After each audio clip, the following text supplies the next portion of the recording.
Mereça ser feliz. Superando as ilusões do orgulho, de Vanderlei de Oliveira, pelo espírito Hermancy Defoe. Capítulo 3. Estudando o orgulho. Abre aspas. Uma das insensatezes da humanidade consiste em vermos o mal de outrem, antes de vermos o mal que está em nós. Para julgar-se a si mesmo, fora preciso que o homem pudesse ver seu interior num espelho, pudesse, de certo modo, transportar-se para fora de si próprio, considerar-se como outra pessoa e perguntar: que pensaria eu se visse alguém fazer o que faço? Incontestavelmente, é o orgulho que induz o homem a dissimular para si mesmo os seus defeitos, tanto morais quanto físicos. Semelhante insensatez é essencialmente contrária à caridade, porquanto a verdadeira caridade é modesta, simples e indulgente. Caridade orgulhosa é um contrassenso, visto que esses dois sentimentos se neutralizam um ao outro. Com efeito, como poderá um homem bastante presunçoso para acreditar na importância da sua personalidade e na supremacia das suas qualidades, possuir ao mesmo tempo abnegação bastante para fazer ressaltar em outrem o bem que o eclipsaria, em vez do mal que o exalçaria?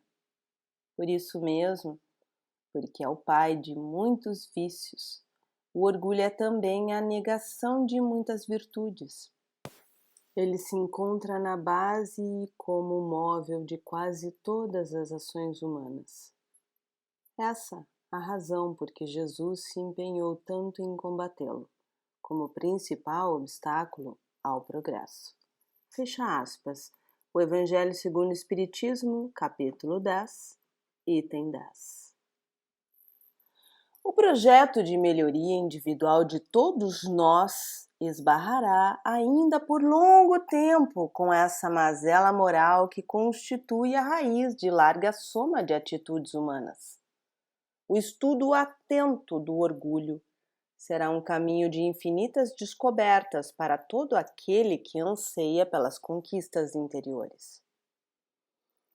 O orgulho é o sentimento de superioridade pessoal, resultante do processo natural de crescimento do espírito, um subproduto do instinto de conservação, um princípio que foi colocado no homem para o bem, porque sem o sentimento de valor pessoal e a necessidade de estima, não encontraríamos motivação para existir e não formaríamos um autoconceito de dignidade pessoal. O problema não é o sentimento de orgulho, mas o descontrole de seus efeitos. No atual estágio de aprendizado, ainda não temos plena capacidade de controlá-lo. Ele está presente em quase tudo o que fazemos. Isso o torna uma paixão, ou como dizem os bondosos guias da verdade, abre aspas, o excesso de que se acresceu a vontade, fecha aspas. Conceituemo-lo, portanto, como uma paixão crônica por si mesmo, impropriamente denominado como amor próprio. A esse respeito, afirma Allan Kardec, abre aspas, todas as paixões têm seu princípio num sentimento ou numa necessidade natural. O princípio das paixões não é assim um mal, pois que assenta numa das condições providenciais da nossa existência. A paixão, propriamente dita, é a exageração de uma necessidade ou de um sentimento. Está no excesso e não na causa, e este excesso se torna um mal quando tem como consequência um mal qualquer. Fecha aspas. Citação de O Livro dos Espíritos, questão 908. Seu principal reflexo na vida interior dá-se no departamento mental da imaginação, no qual está armazenada a matriz superdimensionada da imagem que fazemos de nós. A partir dessa matriz, que tem vida própria, como uma segunda personalidade, processa-se e dinamiza-se todo um complexo de valores morais e afetivos que regulam a rotina de boa parte das operações psíquicas e emocionais do ser, determinando atitudes, palavras, escolhas, aspirações e gostos. A vaidade e a indiferença, o preconceito e a presunção, o desprezo e o melindre, a pretensão e a inveja são alguns reflexos inevitáveis desse estado orgulhoso de ser nas ações de cada dia. E o conjunto dos hábitos derivados desses reflexos formam o que chamamos de personalismo, o estado de supervalorização do eu. O personalismo é a expressão mais perceptível e concreta do orgulho. É a excessiva e incontrolável valorização conferida a nós mesmos, levando-nos a supor termos direitos e qualidades maiores do que aquelas as quais realmente possuímos. Traçar uma diferença entre ambos constitui um desafio para o bom observador. Digamos que enquanto o orgulho incapacita-nos para verificar as próprias imperfeições, o personalismo tem como efeito gerar ideias de que tudo aquilo que parta de nós é o melhor e mais correto. Em outras palavras, a superioridade pessoal provocada pelo sentimento de orgulho interfere na formulação de juízos. A partir disso, estipulamos concepções pessoais como verdades incontestáveis. Isso é o personalismo. Podemos mesmo dizer que o reflexo do orgulho é um outro eu, uma segunda natureza, enraizada nas profundezas da subconsciência, capaz de fazer-nos sentir e pensar em coisas que não correspondem ao que verdadeiramente desejamos e sentimos, especialmente para quantos se encontram em renovação íntima.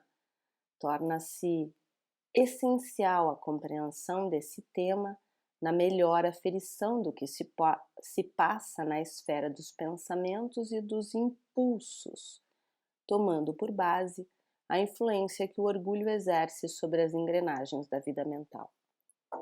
Com razão ímpar, um espírito familiar afirmou, abre aspas, só o orgulho pode impedir que vos vejais quais realmente sois. Mas, se vós mesmos não o vedes, outros o veem por vós. Fecha aspas. Citação de O Livro dos Médiuns, capítulo 31, item 4. Esse sentimento cria uma ilusão, uma distorção na realidade. A representação mental do que somos, gerada pelo orgulho, que quase sempre atende a interesses personalistas, pode ser considerada como uma verdadeira patologia.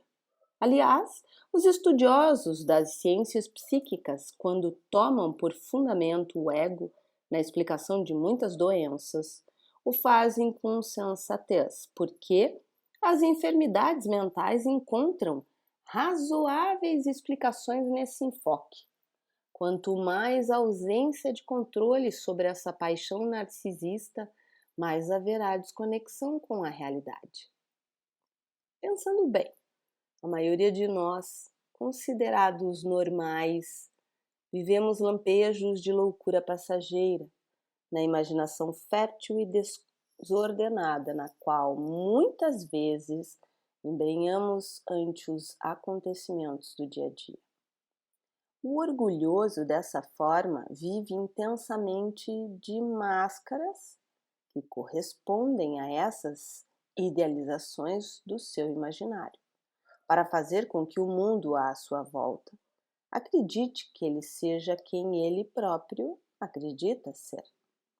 Naturalmente, como sempre, a sua autoimagem é exacerbada em qualidades que nem sempre possui, procedendo de modo a sempre esconder as imperfeições, gerando a dissimulação. A dissimulação é o preço elevado que paga o orgulhoso para manter as aparências. Trata-se de uma inaceitação de suas sombras interiores, uma necessidade obsessiva e neurotizante de manter um status, para evitar críticas ou para não perder sua suposta autoridade. Isso causa muita dor aos orgulhosos, pois não há como maquiar para si mesmo a verdade de seu mundo interior. A todo instante está diante daquilo que não gostaria de ver em si. Somente ele, e mais ninguém, sabe como é doloroso ter que encontrar consigo, com sua verdade pessoal em contraposição à identidade fictícia que criou para os outros, e sob a regência da qual passa a viver. Até mesmo as doenças costumam ser ocultadas pelo orgulhoso. Para ele, isso é um código de fragilidade que não pode ser revelado. Essa dissimulação é desgastante e é uma das expressões mais comuns da personalidade orgulhosa. Nesse quadro de teatralizar papéis, em regime de condicionamento milenar, ocorre um leque de prejuízos para a organização mental da criatura, porque a mente implementa uma rotina de manutenção dessa falsa personalidade, impedindo uma análise fiel da realidade profunda de si mesma, conforme explica o codificador no estudo das obsessões. Abre aspas. Todas as imperfeições morais são outras tantas portas abertas ao acesso dos maus espíritos. Aqui, porém, eles exploram com mais habilidade o orgulho, porque é a que a criatura menos confessa a si mesma. Fecha aspas. Citação de O Livro dos Médiuns, capítulo 20, item 228. O orgulho tem esse mecanismo de produzir uma ilusão da avaliação individual, transferindo o mal para os outros, onde é menos penoso verificá-lo. Como se trata de alguém que quer sempre manter um perfil perante os demais, o orgulhoso enfrenta sérios obstáculos nos relacionamentos por habituar-se aos estereótipos. Os estereótipos ou padrões e critérios de conduta social funcionam como boias demarcatórias para que o orgulhoso navegue com seu conceito de segurança no mar da vida interpessoal, mantendo aparências e impressionando o meio. Para isso, adota concepções prévias sobre o outro como forma de identificação, com as quais estabelece seus limites em relação às pessoas, impedindo-se de ser assertivo, espontâneo e autêntico nas ligações humanas, tendo como único objetivo manter sua suposta superioridade pessoal, insuflada pela força do orgulho. Suas manifestações são tão variáveis e de difícil catalogação. Em algumas personalidades, que analisaremos apenas algumas legendas a fim de ampliar nossas anotações nesse estudo, destacando seus respectivos roteiros reeducativos. Melindre é o orgulho na mágoa. Cultivemos a coragem de ser criticados. Pretensão é o orgulho nas aspirações. Aprendamos a contentar com a alegria de trabalhar, sem expectativas pessoais. Presunção é o orgulho no saber. Tomemos por divisa que toda opinião deve ser escutada com o desejo de aprender. Preconceito é o orgulho nas concepções. Habituemos a manter análises imparciais e flexíveis. Indiferença é o orgulho na sensibilidade. Adotemos a aceitação e respeito em todas as ocasiões de êxitos e insucessos alheios. Desprezo é o orgulho no entendimento. Acostumemos a pensar que para Deus tudo tem valor, mesmo que por agora não o compreendamos. Personalismo é o orgulho centrado no eu. Eduquemos a abnegação nas atitudes. Vaidade é o orgulho do que se imagina ser. Procuremos conhecer a nós mesmos, a ter coragem para aceitarmos-nos tais quais somos, fazendo o melhor que pudermos na melhoria pessoal. Inveja é o orgulho perante as vitórias alheias. Admitamos que temos esse sentimento e o enfrentemos com dignidade e humildade. A falsa modéstia é o orgulho da humildade artificial. Esforcemos pela simplicidade que vem da alma sem querer impressionar. A prepotência é o orgulho de poder. Aprendamos o poder interior conosco mesmo, transformando a prepotência em autoridade. Dissimulação é o orgulho nas aparências. Esforcemos por ser quem somos, sem receios, amando-nos como somos. A reeducação moral através das reencarnações nos levará a renovar esse quadro de penúria espiritual da Terra, sob a escravização das sombrias manifestações orgulhosas. Estamos todos encarnados e desencarnados nessa busca de superação e enfrentamento com as nossas imperfeições milenares. E não será num salto que venceremos a grande e demorada luta.